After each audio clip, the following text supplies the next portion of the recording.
When we talk about career growth and career management, do you have certain parts in your career where you said, yeah, that one, when I did that, that was a great acceleration. That really took off for me. But when I did this, I kind of stagnated or I stayed there for a while. I have always opted to be a risk taker in my career.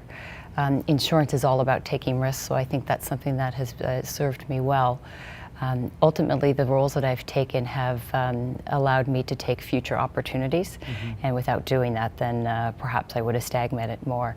I think the only time in my career that I've really have settled into a role and have been a little more relaxed in terms of looking for the next stretch role and opportunity was during my years of having a family.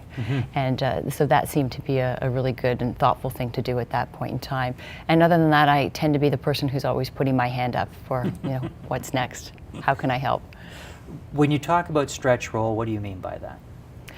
I think the perfect definition of a stretch role is when you have the ability to expand your skill set and when you're completely uncomfortable. Some people might consider that more of a stretch or more of a break than a stretch if you're feeling completely uncomfortable. I think it's good to feel uncomfortable. That's when we're learning, that's when we're engaged, that's when we're being very deliberate about how we need to propel ourselves forward. Heather, take us through your career, to put it in your terms, fast walk us through that career right from the point when you entered. Well, early days started inspecting homes. So the official title would have been loss control inspector. And then I moved into some retail broking, working for an insurance company and going through their training program, which was pretty robust and diverse. It was Canada and stateside training, and then moved into a specialty global insurance company where I really hit my stride. Did some specialty underwriting, moved into sales and management, marketing, and then ultimately setting up a company within the larger company. And that gave me some great exposure in terms of recruiting a team, learning how to retain a team, empower the team mentality, and building a business from grassroots level. Spent perhaps 7 years doing that, and took an operation from really no revenue up to 50 million in revenue, and that was a lot of fun. And then I decided to change careers a little bit within the industry, and I went back to the retail brokerage side, but for a global insurance brokerage.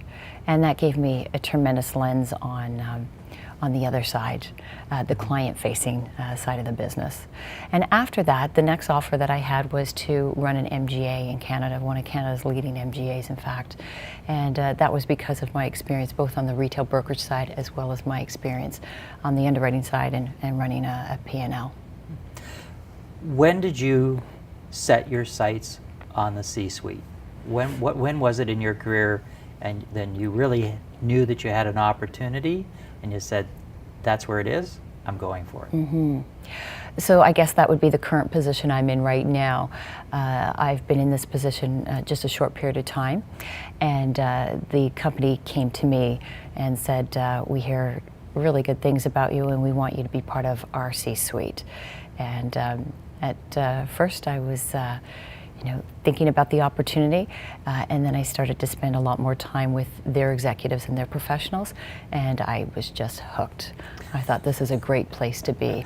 This is a lot of smart people, and I would be honored to be able to contribute to an organization such as this.